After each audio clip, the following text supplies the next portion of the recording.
One of the things that I have been thankful for in my 22 years at Mary Lee is how it incorporated so closely to some really important factors for me personally.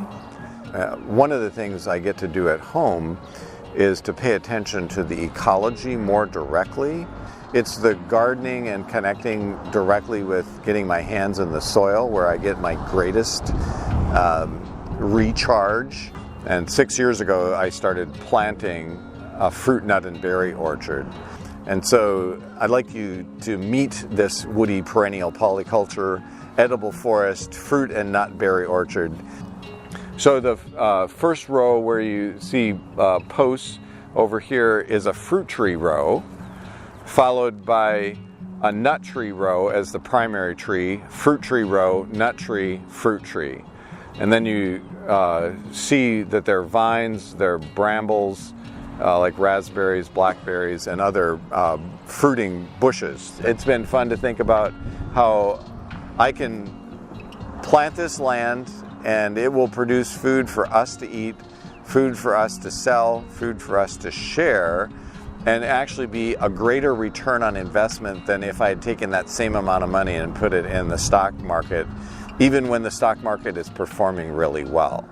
So I can turn this around and play it out in our own economic system, except I also see how well it works in different economic systems, like trading and bartering systems. People are always going to need food. People are always going to need quality food.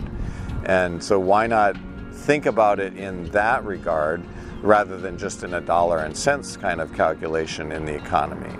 I also was learning about this land and its long-term history, how the Potawatomi had for some centuries lived and counted on the Elkhart Prairie as being a major food source production for them.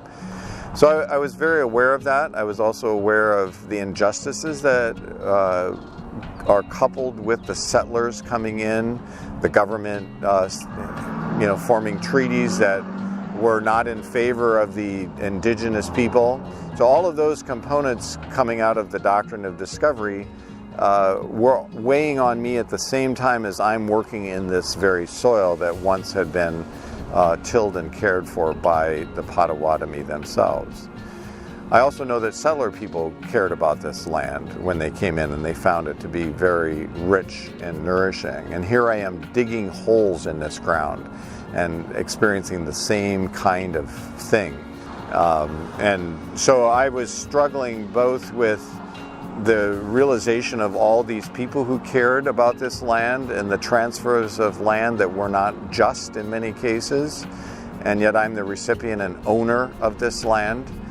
But I live under a commitment that I want to make sure land is healthier into the future, and how do I do that? And so the kinds of plantings I'm doing here are a way to do that because I'm working in permanent kinds of approaches. That doesn't mean the trees will live forever, but all the trees I've planted are very likely to live longer than I'm going to live.